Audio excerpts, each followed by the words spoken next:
Forces and men of the Persian Gulf Service Command, we're very much honored this morning by having with us the Commander-in-Chief of the Army and Navy, the President of the United States.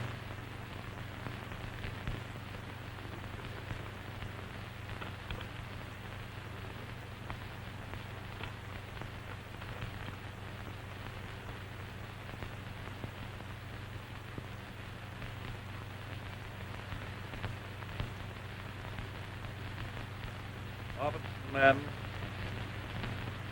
I seem to be, this moment, thoroughly equipped with the weapons of war.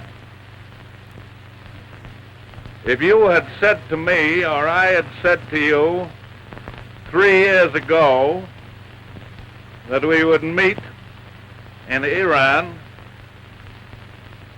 we'd have said today that we were completely crazy. The first was to lay military plans for cooperation between the 3 nations, looking toward the winning of the war just as fast as we possibly can. And I think we've made progress toward that end. The other purpose was to talk over world conditions after the war, to try to plan for a world for us and for our children when war would cease to be a necessity. We've made great progress on that also. But of course the first thing is to win the war. And I want to tell you that you, all of you, individually and collectively, are a part of that purpose.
past year, within the past few weeks, history has been made.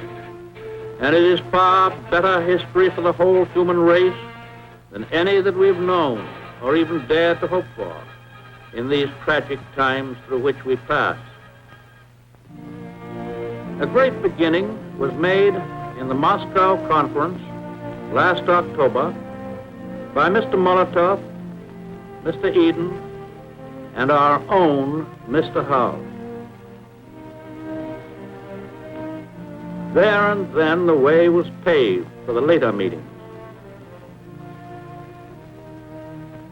At Cairo and Tehran, we devoted ourselves not only to military matters, we devoted ourselves also to consideration of the future, to plans for the kind of world which alone can justify all the sacrifices of this war. At Cairo, Prime Minister Churchill and I spent 4 days with the Generalissimo, Chiang Kai-shek. It is the first time that we'd had an opportunity to go over the complex situation in the Far East with him personally. We were able not only to settle upon definite military strategy, but also to discuss certain long-range principles which we believe can assure peace in the Far East for many generations to come. Those principles are as simple as they are fundamental. They involve the restoration of stolen property to its rightful owners and the recognition of the rights of millions of people in the Far East to build up their own forms of self-government without molestation. Essential to all peace and security in the Pacific and in the rest of the world is the permanent elimination of the Empire of Japan as a potential force of aggression.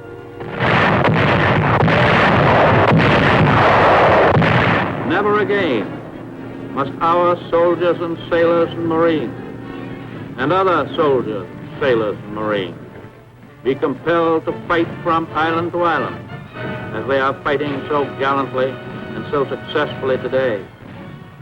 Increasingly powerful forces are now hammering at the Japanese at many points over an enormous arc which curves down through the Pacific from the Aleutians to the jungles of Burma. Our own Army and Navy, our Air Forces, the Australian and New Zealander, the Dutch, and the British land, air, and sea forces are all forming a band of steel which is slowly but surely closing in on Japan. And on the mainland of Asia, under the Generalissimo's leadership, the Chinese ground and air forces, augmented by American air forces, are playing a vital part in starting the drive which will push the invaders into the sea. Following out the military decisions at Cairo, General Marshall has just flown around the world and has had conferences with General MacArthur and Admiral Nimitz, conferences which will spell plenty of bad news for the Japs in the not too far distant future. After the Cairo conference, Mr. Churchill and I went by airplane to Tehran. There we met with Marshal Stalin. We talked with complete frankness on every conceivable subject connected with the winning of the war and the establishment of a durable peace after the war. Within 3 days of intense and consistently amicable discussions, we agreed on every point concerned with the launching of a gigantic attack upon Germany. The Russian army will continue its stern offensive on Germany's eastern front.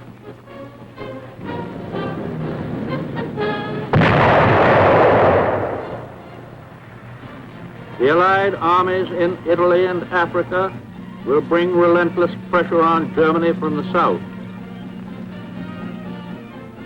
And now the encirclement will be complete as great American and British forces attack from other points of the compass. The commander selected to lead the combined attack from these other points is General Dwight D. Eisenhower. His performances in Africa, in Sicily, and in Italy have been brilliant. He knows by practical, successful experience the way to coordinate air, sea, and land power. All of these will be under his control. Lieutenant General Carl Spaatz will command the entire American strategic bombing force operating against Germany. During the last 2 days in Tehran, Marshal Stalin, Mr. Churchill, and I looked ahead to the days and months and years that will follow Germany's defeat. We were united in determination that Germany must be stripped of her military might and be given no opportunity within the foreseeable future to regain that might. The United Nations have no intention to enslave the German people. We wish them to have a normal chance to develop in peace as useful and respectable members of the European family. But we most certainly emphasize that word respectable, for we intend to rid them once and for all of Nazism and Prussian militarism and the fantastic and disastrous notion that they constitute the master race. In these conferences, we were concerned with basic principles which involve the security and the welfare and the standard of living of human beings in countries large and small. To use an American and somewhat ungrammatical colloquialism, I may say that I got along fine with Marshal Stalin. He is a man who combines a tremendous, relentless determination with a stalwart good humor. I believe he is truly representative of the heart and soul of Russia. And I believe that we are going to get along very well with him and the Russian people. Very well indeed. Britain, Russia, China, and the United States and their allies represent more than 3/4 of the total population of the earth. As long as these four nations, with great military power, stick together in determination to keep the peace, there will be no possibility of an aggressor nation arising to start another world war.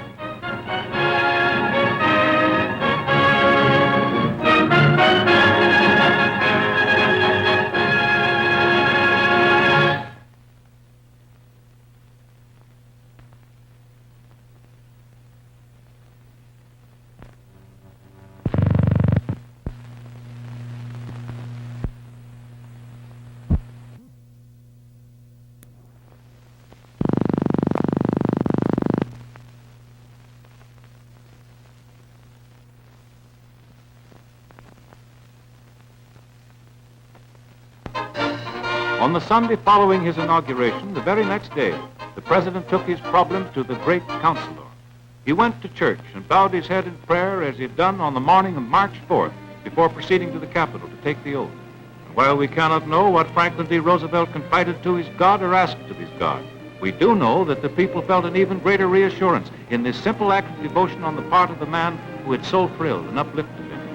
And then, without the loss of an hour, he called in his Secretary of the Treasury, William H. Woodin, and planned and executed those brilliant and decisive strokes by which the country's financial structure was preserved. By declaring a bank holiday, he halted the growing penny and provided a breathing spell in which to readjust credit and provide more currency.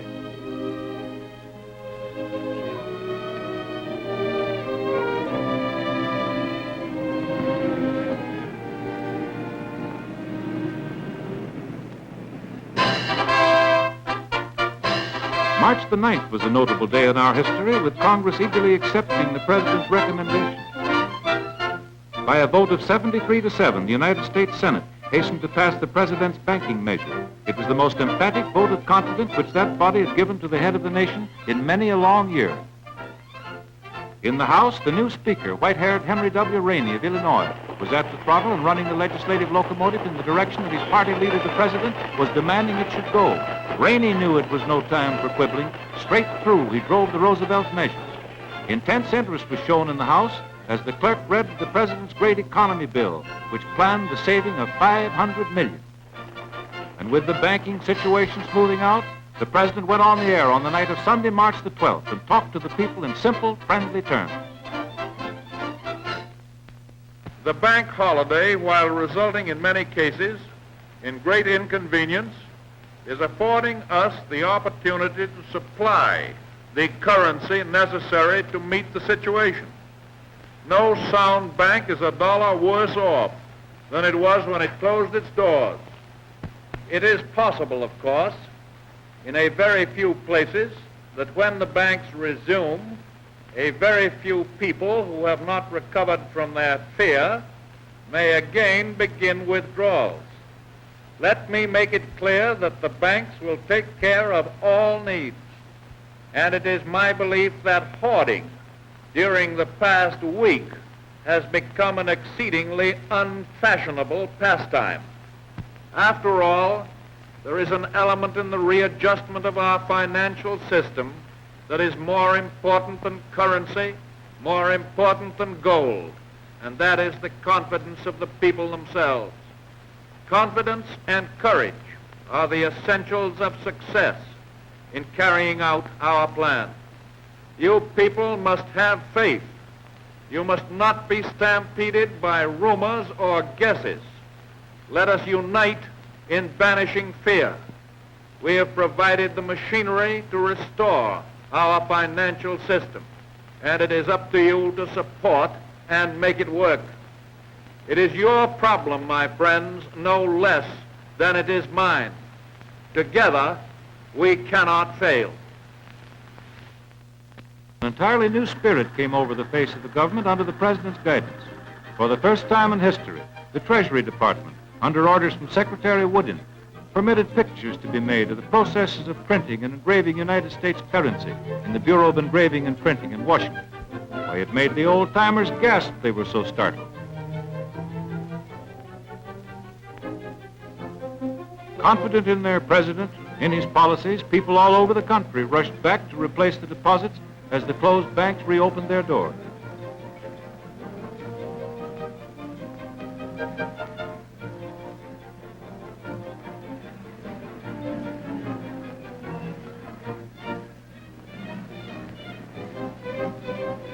All over the land, business and trading felt the impetus of this new confidence and courage. The wheels began to turn again. There was a rush of trading in the great Chicago wheat pit.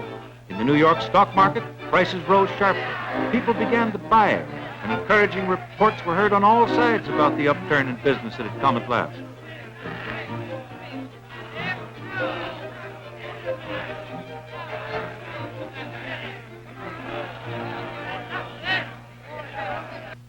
A memorable day, when at the President's behest, the Senate in record time voted for beer, and the end of the long drought was in sight. Elated but resolute, the President sat at his desk, facing one new problem after another.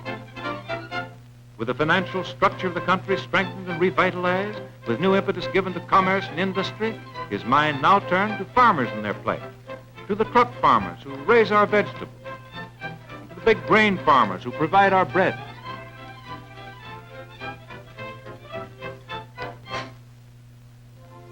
And his thoughts took in also the distressing situation of the sheep raisers of the West, and as to what could be done soundly and practically for those men whose flocks cover 1,000 hills, a wealth of wool and of mutton, and no market worth the trouble of shipping.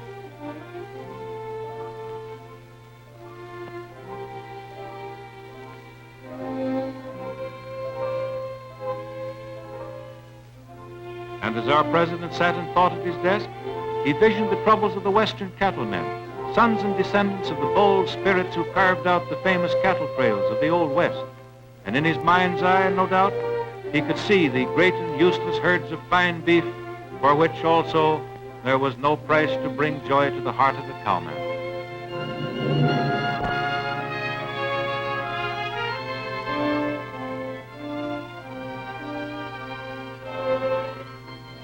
The days passed swiftly in that historic month of March 1933, when so much was done and so much was planned.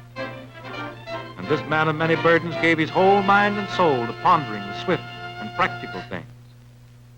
And to him came the great vision of relieving unemployment by a great reforestation project, embracing 10 states, to provide work for 250,000 men, and to create new farms, new towns, new wealth for the people as a whole, clearing and reinvigorating the forests of the land.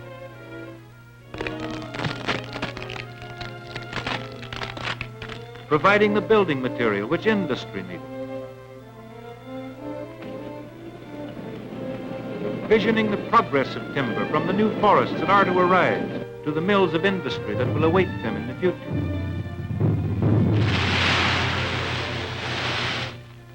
Forests that will not be robbed by haste and by greed. His rapid mind moved on to the 22nd of that historic march to another decisive stroke.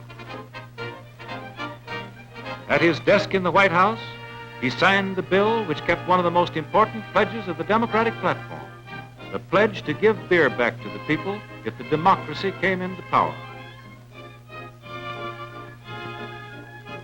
There it was, the document which reversed the ironclad restrictions of 13 years. And immediately all over the country, the work of preparing to brew good beer was begun. The cobwebs of years of neglect were swept from vats.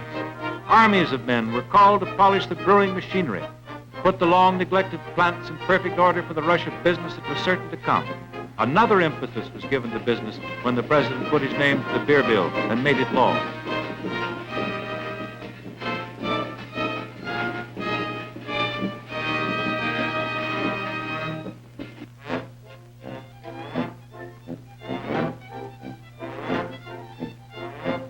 They brushed the barrels and they brushed up the brewery horses.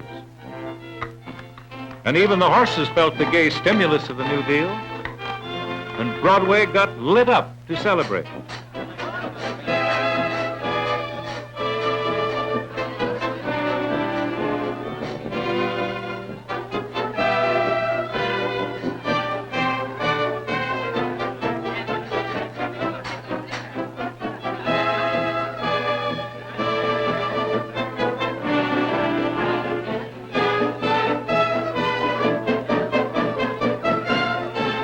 Whether or not beer has had anything to do with it, something fine has occurred in this great country. You can actually see people going to work. Factories which have been closed for months, for years in some cases, have called for men, have started the wheels to turning, and are resuming the long interrupted routine of production. America is catching its full stride. There's a new feeling of hope, of determination in the air. It is a new march of prosperity behind the country's militant leader, the fighting president.